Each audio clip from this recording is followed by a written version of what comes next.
મિત્રો પૃષ્ઠફળ આ શબ્દ થોડો નવો છે પણ આમ એકદમ જાણીતો થઈ જશે.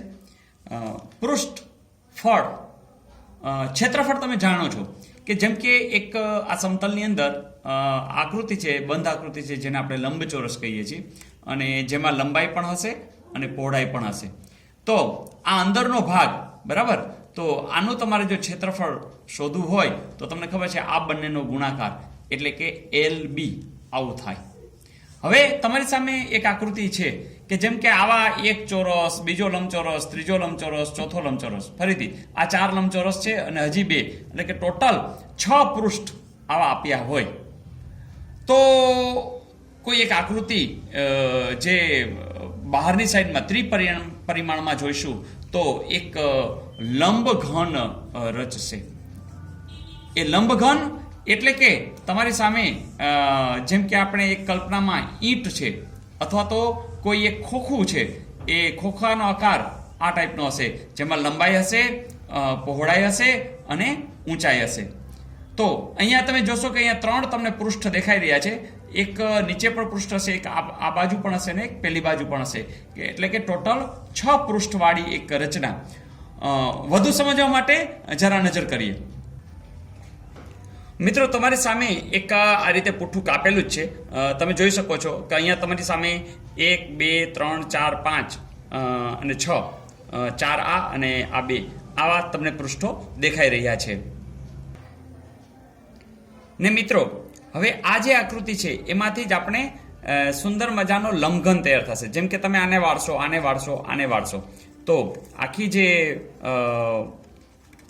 ઘટના બને છે એની અંદર તમને સરસ મજાનો અહીંયા લંબઘન બને છે. જો તો હવે તમારી પાસે આ તમે ઈંટ જેવો અથવા તો ખોખા જેવો એક આકાર રેડી થઈ ગયો છે. જુઓ છે. ઓકે, હવે જેમાં તમે આમથી નજર કરશો ને તો તમને 3 બાજુ દેખાય, 1 2 અને 3. જેમ કે અહીંયા પણ દેખાય છે 1 2 અને 3. અને આ તમે ડોટવાળી જે લાઈન છે એમાં જોઈ શકો એ અંદરની સાઈડમાં અહીં પાછળની જે આ હશે એ લાઈન તમને દેખાતી હશે. તો મિત્રો આખી પરિસ્થિતિ એવી કે અહીંયા તમે સપાટી જુઓ તો સપાટી ટોટલ થશે 6 જેને પૃષ્ઠ કહેવામાં આવે છે. આ 1, આ 2, આ 3. એ જ રીતે નીચે હશે 4, આ બાજુ 5 અને એક આ બાજુ 6. એટલે કે ટોટલ આ 1 2 3 4 પણ છે આ બાજુ અને આ બાજુની જે 2 છે એ સપાટી 6 ટોટલ છે. એટલે એને પૃષ્ઠ કહેવાય. આ 6 પૃષ્ઠ એટલે કે ફેસીસ આના 6 છે. ધાર તમે જોશો તો જો આ 1, આ 2, આ 3 અને આ 4 ધાર છે બરાબર. એ જ રીતે અહીંયા પણ ધાર છે 1 2 3 અને 4 ધાર અને અહીંયા પણ 4 છે. એટલે કે ટોટલ તમને ધાર એટલે કે એજ છે એવી એજીસ તમને 12 મળશે. હવે આવ્યા શિરોબિંદુ તો તમે જોઈ શકો છો કે અહીંયા 1 2 3 4 અને એ જ રીતે અહીંયા પણ છે શિરોબિંદુ 1 2 3 4. શિરોબિંદુને ઇંગ્લિશમાં વર્ટાઇસીસ કહેશે. તો અહીંયા ટોટલ તમને 8 છે એ શિરોબિંદુ એટલે કે વર્ટાઇસીસ મળે છે. જેમ કે મેં તમને અહીં દર્શાવેલ છે A B C D પછી E F G H બરાબર. તો આ ટાઈપના જે આ કોર્નર ઉપરના જે બિંદુઓ છે જેને આપણે શિરોબિંદુઓ કહેશું. મિત્રો આ જે આકાર છે એ તમે હવે જાણી ગયા છો. એને આપણે લંબઘન એવો આકાર કહેશું. અંગ્રેજીમાં એને ક્યુબોઇડ કહેવાશે. CUBOID.